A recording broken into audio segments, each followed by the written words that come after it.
Let's have a look. Ace of Cups. So I said that the world was the major completion. So the Ace of Cups, it's a new beginning. Aces are always the potentials for new beginnings, excuse me. Why do I say potentials? It's because even if you have a map with 100 spots marked X and every single one of them holds a treasure, you still have to go look for that spot. You still have to dig for it and you still have to bring up the treasure, right? The same with this. I always say these are like doorways that get presented to us. First, we have to spot that it's a doorway and then we have to walk through the doorway. And the Ace of Cups is about a new emotional cycle. And that's usually how it goes. I kind of get the sense that when we're beginning something new, and especially a major life phase that we're beginning, first off, it has to feel good, right? It has to feel like something new. We have new emotions about it. We get that hope. We have that emotional growth. That's what the Ace of Cups is. Emotional growth, spiritual growth, healing energy, second chances in love. Now, love, I said love, that does not mean romance. Even though this can be a romantic reading for some of you, apply the energies as you will, as they resonate with your life. But this is about something that makes you happy. And that's the whole point of the aces. They hold the potential of the rest of the cycle. So when we start off with the Ace of Swords, we have our truth and we see where it can take us. The Ace of Wands, we have the inspiration of something that we want to create.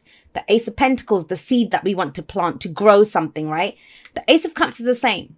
This is where our cup holds the potential, all that love, all that whatever. And it's going to take us to the Ten of Cups. But there it is. The Ten of Cups, which is our happily ever after. So hopeful, very hopeful energy we kind of come into this week with. Now, the potential might be there. But we have the Knight of Pentacles here. So either this is to do with an earth sign, which is Taurus, Virgo, Capricorn, or someone who has that kind of energy. Remember, I say that the signs don't own the cards. They lend their characteristics.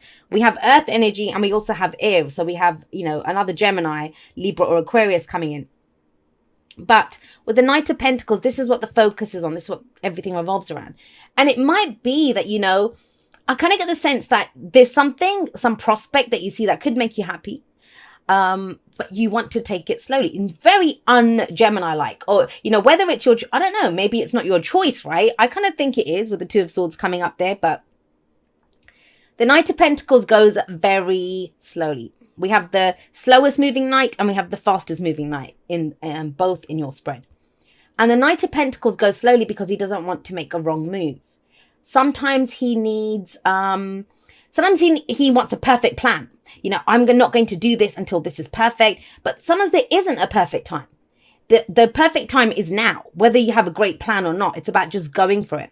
And I kind of feel, the knights have they have bad reputations. And I don't understand why, because they are knights. They do not have the experience of the kings and queens. They are out there on missions and they do what they're meant to do. And the Knight of Pentacles, he is reliable. He will get the job done. But he's very careful, and I often feel it's because he doesn't have the experience of the king and queen of Pentacles, that he hasn't seen that kind of success. So all he knows is the work that he's ready to put in to progress this mission or to get what he wants done, right? So, that's the only Pentacles that came up right here.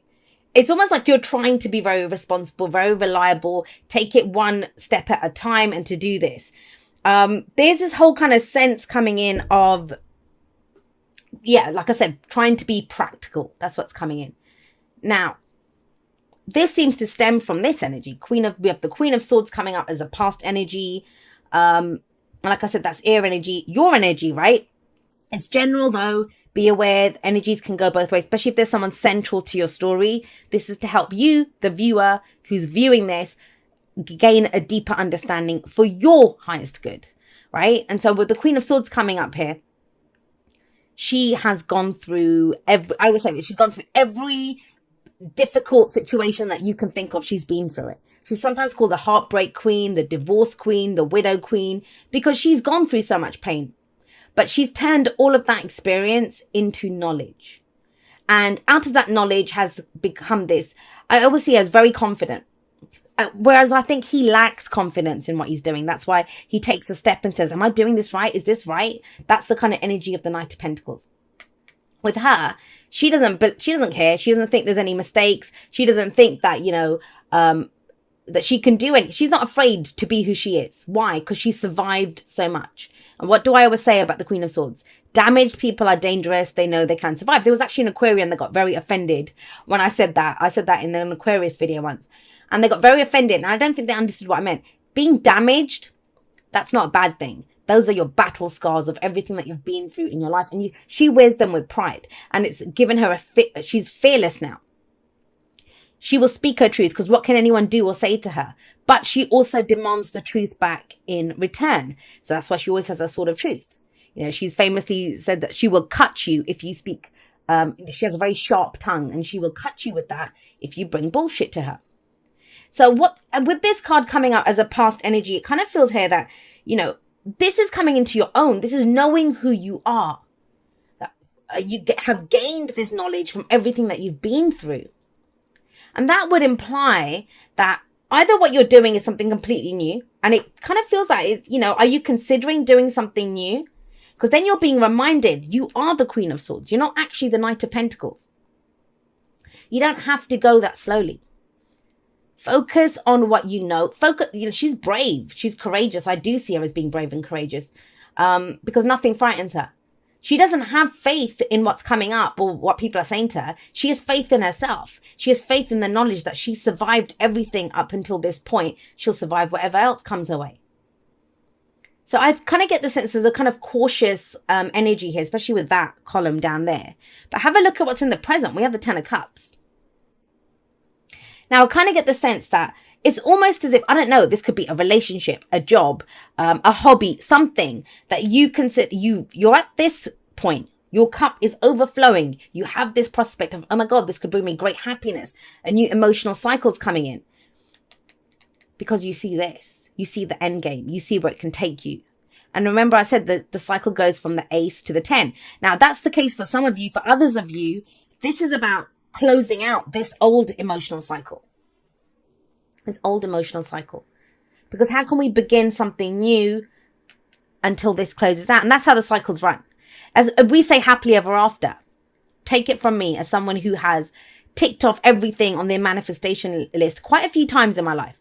You know, as soon as you do that, you'll enjoy it for a few months. And then if you're anything like me, and you guys are air signs, so you are, and my Mars is in Gemini as well, actually, you get frustrated, because then it's like, okay, well, what am I working towards now?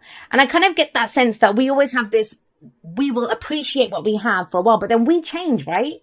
I think getting things changes us, you know, getting fulfillment or having the relationships that we want or the jobs that we want, it changes us. And then we do set our sights higher. We do go for a different goal, a new dream. And that's great. There's nothing wrong with that. Ten of Cups in the present, though, I feel like it's for the majority of you asking you, what does the end game look like? What does it look like? What does that happily ever after look like? You know, the Nine of Cups, when it comes up here, yeah, I know it's the 10. I'm talking about the 9. The 9 of Cups is the wish card, but I always feel like that's what we want before we know what we need. And the 9 of Cups guy is on his own. You know, he's getting whatever he wants on his own. He has all those cups, but he sat there by himself. Whereas in the 10 of Cups, you're sharing it with other people. That's why this is sometimes seen as the family. And family isn't just blood. It's groups of people, reunions, getting together. But I love this. It's almost as if through your vision, through what you're thinking, you know, swords are our thoughts, our beliefs, our ideas, and how we communicate them. You see this. You see the full cycle. You know how this can go. You know that there could be a new beginning for you here, for emotional fulfillment, and you see the end game. So focus on this. That's what the present's asking you to do. Focus on this. Close out the old cycles. If you're going for something new, you don't need the old stuff, right? But when you have this clear in your mind, what it's kind of asking you to do, and I think what's kind of delaying this for you, and, you know, I'm sure a lot of you feel like it is delayed, is the Two of Swords, which is there is a decision that needs to be made. There's a decision that needs to be made. I'm actually going to pull a clarifier for that, because the point of the Two of Swords is she's got two swords up, right? And look, she's crossing her chest with like, I don't want to get hurt. I don't want to get, this is a sense of vulnerability that comes in. So this is protection. So you're trying to keep the status quo, but I think you know it. To go for this new thing, you have a vision for something that makes you happy. One of these swords must be put down. Two truths cannot live together here. It's one truth. What is your truth? And you know what your truth is. The Queen of Swords in the past tells me that. this is not so much about you. I think you have a clear vision of what it is that you want. Either you're dealing with someone who's not going at the same pace as you want, Gemini, or you're waiting on this decision. And it's this, there's a sense here that somebody wants a perfect time. It's not perfect yet, or we need to do this first. And it's like, really? Like, you know, seriously, let's just do it. Let's just act on it. Let me see. Oh, okay. Yeah, King of Cups. So, love it. With the King of Cups coming up with the Two of Swords, what this says is, I love the King of Cups. And I don't know who else got this. Somebody else got the King of Cups. But he's a king, right? So he has mastery over a suit. What does that mean? It means he has that emotional intelligence. He understands his emotions. But he's not ruled by them. He's not like the Knight of Cups, who whatever he does it following his emotions. He's not the Queen of Cups, who has a depth of emotion. She swims in those deep waters. The King of Cups, he understands emotions, but they don't rule him. They don't rule him. He's the king. He's the ruler, right? So he understands his emotions, and he doesn't always say how he feels. And that's why we sometimes say about the King of Cups, like, he can be in love and he won't show it until he's ready to. He's very discerning. He understands his emotions. But there's great depth here of emotions, and still waters run very deep with this guy. So, I mean, do not be surprised, Gemini, if this is a week where you kind of, we have a lot of swords coming up, but it's almost like you're losing yourself in this emotional sense. And I don't mean that in a bad way. I think it's nice to be lost that way. There's an oracle deck called Les Vampires, and there's a card in that, I think it's called Ecstasy. And it's the bliss of losing yourself, of becoming enraptured in something else. You know, it's nice, but we must trust what we are being enraptured by. And it kind of feels like that's the thing here. You don't know whether you can trust this yet. That's maybe why you're trying to take it slowly, trying to get a plan. But what's your advice? The advice is the Knight of Swords. So the Knight of Swords is the fastest knight, right? Not the Knight of Pentacles. And what does he do? Well, he fights for his beliefs. Swords, thoughts, beliefs, ideas, and how we communicate them. And what's the Knight of Swords? He will go and fight for what he believes in. This is expression. This is communication. This is not going to cut it, this Two of Swords. Now, if somebody might be trying to argue with you, it could be that. You know, whether this is a partnership, romantic, business, families, with the Ten of Cups coming up. There's two different paces here. The advice is to speak it, say it, go for it. And with the Knight of Swords sat underneath the Queen of Swords, it's almost like the Knight of Swords has the backing of all this experience, of all this authenticity, of all this truth. This doesn't cut it. And behind all of this, the reason that the person's trying to keep the status quo is because there is such deep emotion. The King of Cups is the ideal lover as well, for those of you that this is a romantic reading for. So it might be that it can be that sense of that someone's too good to be true almost. That's coming in. But the Knight of Swords, it's about expression. Express what it is that you want to communicate. Trust that you have the knowledge, and trust that it's okay for you to be you, right? Because there's something amazing coming in here. Have a look at this. It's very much the marriage of emotions. We have 3 cups. We have 3 swords. So it's very much the marriage of head and heart. What happens here?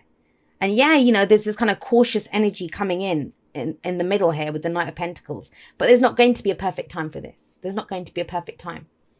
You cannot maintain the status quo. One truth, your truth, must be picked and must be communicated.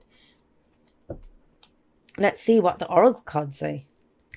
Thank you so much to everyone that's been there with me. Whether this is the first video that you're ever watching of mine, or whether you've been there with me from before YouTube was even a thing in the Aquarian Insight world, because I've had my website for quite a few years now. Some of you followed me on there when that was all that I was doing.